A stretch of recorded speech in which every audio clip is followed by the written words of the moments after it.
მოგესალმებით არხზე გემრიელი ცხოვრება. ამ ძალიან მოკლე ვიდეოში მინდა გიჩვენოთ თუ როგორ ვამჟავებ ჯონჯოლს.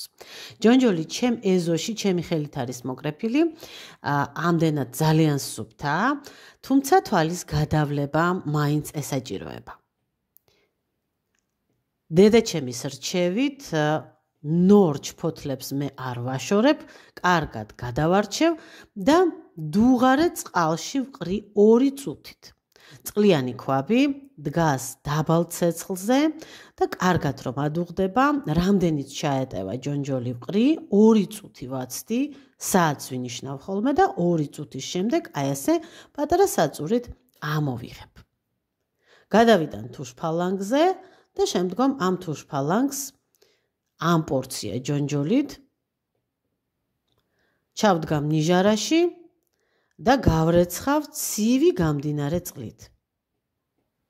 ამასობაში მეორე პარტია დუღარე წყალში ისევ ჩავყარე და ამ 2 წუთში კარგად გავავლებ და ამოვწურავ და ჯამზე მოვათავსებ ჩემ უკვე მოწალულ ჯონჯოლს.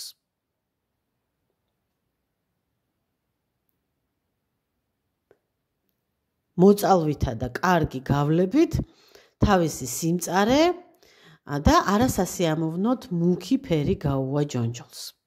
ნახეთ როგორია მოწალული და გაწურული.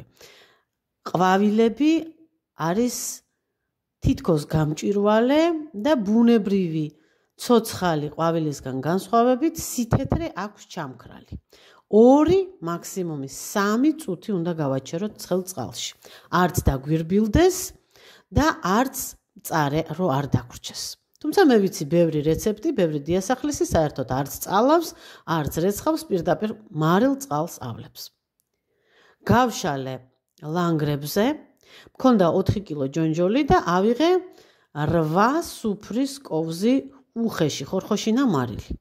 ამასობაში მომზადებული მაქვს უკვე კარგად დამდუღრული და გასუფთავებული ქილები, მოვაბნიე 5-10 წუთი გავაჩერებ, აი ამ სველ მოწალულ ჯონჯოლზე მარილი თითქმის დადნება, რომც არ დადნეს თვალის ზომით, ასე თუ ისე კარგად არის გადანაწილებული, ვიღებ მარილიან ჯონჯოლს და ვიწყებ ქილაში ჩაყრას.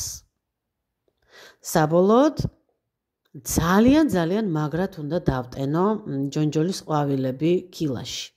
რაც უფრო კარგად იქნება დატენილი, მით უფრო ძნელად განვითარდებიან შიგნით ბაქტერიები, არ დარბილდება, კარგ თეთრ ფერს შეინარჩუნებს, დიდხანს შეინახება, ასე რომ ძალიდაღონი არ დამიშურებია კარგად დამეტენა და საბოლოო ჯამში დავაფარე ზემოდან 1 კომბოსტოს ფოთოლი. თუმცა, როდესაც ალუბალი ფოთოლს შეისხავს, აუცილებლად ალუბლის ფოთლით ჩავანაცვლებ. გამომივიდა აი ამდენი. მე ძალიან კმაყოფილი ვარ და ბედნიერი ვიქნები თუ თქვენს გამოგადგებათ რეცეპტი.